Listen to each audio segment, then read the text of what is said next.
The chamber of the Galactic Council was a marvel of ancient architecture, a vast spherical hall carved from the living rock of asteroid Urith 9, its walls inlaid with the crystalline neural maps of 1,000 conquered civilizations. It had witnessed the rise and fall of empires. It had ratified extinction orders. It had, on 17 separate occasions, erased entire species from the cosmic record without so much as a formal debate. It had never, in 11,000 years of recorded galactic history, seen what it was witnessing now. High Chancellor Zareth stood at the center of the council floor, his 6 iridescent eyes scanning the holographic battlefield projections that hung in the air around him like burning ghosts. The images showed wreckage. Smoking debris fields where Galactic Enforcement Fleet 7 had been.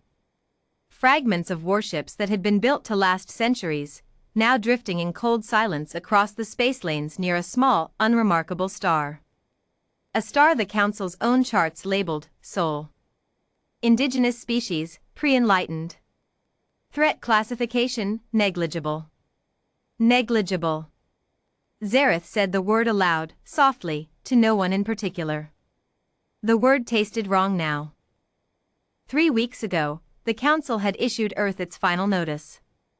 It had been a formality, really. The humans had violated 17 trade statutes, failed to pay their civilizational integration tax for 6 consecutive cycles, and, most unforgivably, one of their diplomatic vessels had made unauthorized contact with the Velhari Confederacy, a species the Council had already earmarked for absorption. The humans, characteristically, had called this making friends. The Council had called it an act of aggression. Enforcement Fleet 7 with 42 warships, 3 carrier-class dreadnoughts, and the legendary battle station Eternal Verdict, had been dispatched to bring the humans to compliance. The fleet was commanded by Admiral General Provath of the Sethian Armada, a decorated veteran of 11 planetary subjugations. The humans would be given one opportunity to surrender their government, their fleet, and their orbital infrastructure. If they refused, the demonstration would begin. Provath had set one final message before entering the Sol system. This will be resolved within the standard cycle. Prepare administrative processing for approximately 9 billion new subjects.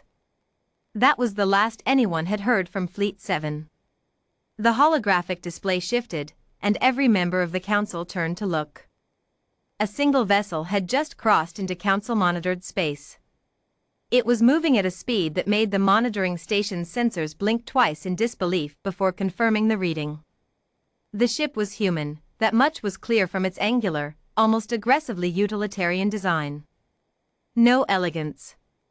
No ceremonial plating. Just dense, scarred armor and weapons arrays that the Council's analysts were still struggling to classify. Ahead of the vessel, transmitted on every diplomatic frequency simultaneously, came a message. The voice was calm. Almost conversational. It carried the particular tone of someone who had made a decision and was entirely at peace with it. This is Admiral Darian Voss, commanding officer of the EFS Resolute. Representing the Earth Federal Navy and the unified population of Earth. I am transmitting this message to the Galactic Council, to every member species, and to every independent observer in range. I want to make sure the record is clear. Zareth straightened. Fleet 7 entered our system with the intent to subjugate approximately 9 billion human beings. We were offered one chance to surrender. We declined. What followed is now documented in the sensor logs I am simultaneously transmitting to every diplomatic body in known space. We did not start this engagement. We finished it. A pause.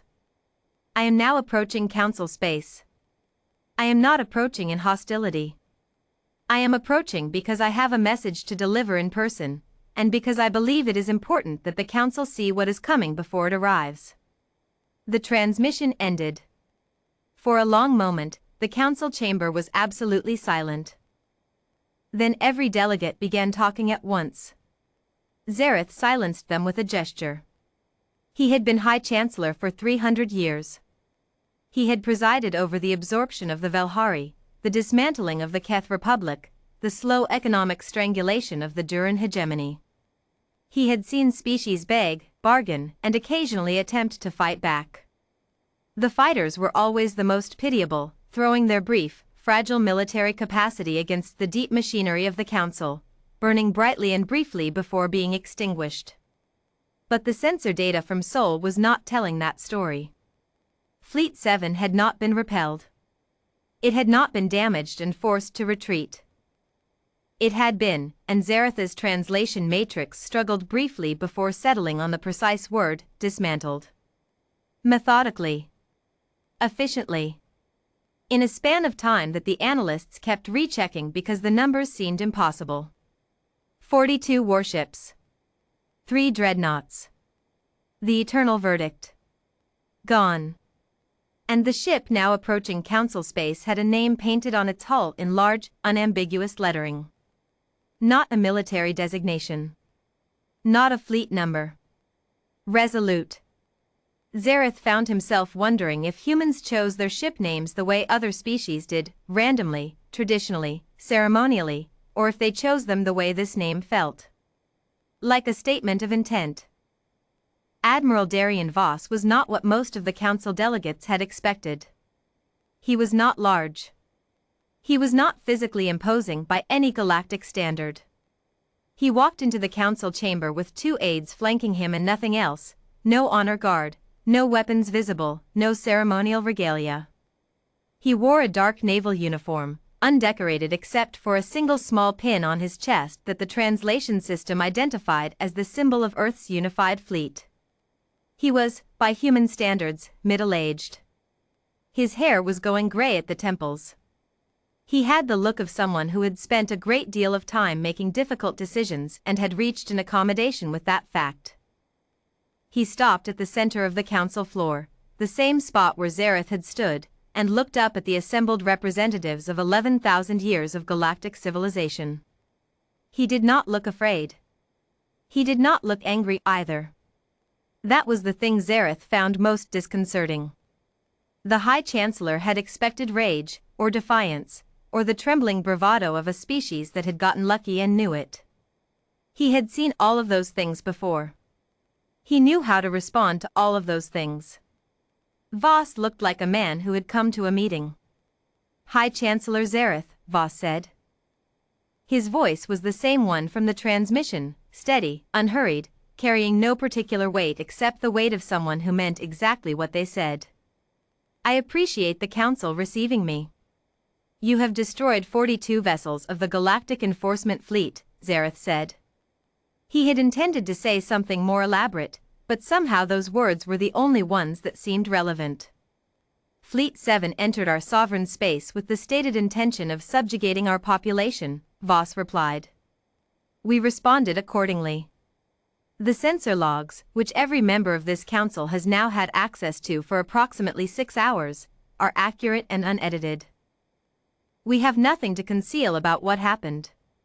You understand, Zareth said carefully, that what you have done is unprecedented.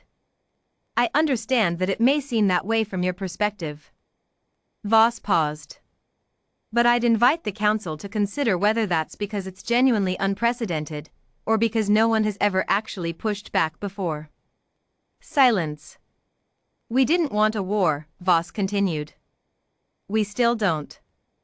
Earth is a planet of 9 billion people who would prefer, on the whole, to trade, to explore, to make contact with other civilizations, and to be left to govern themselves. Those are the things we've always wanted. When the Council sent a fleet to take those things away from us, we made a choice. We would like, if possible, to make a different choice going forward. And what choice is that? Zareth asked. Negotiation.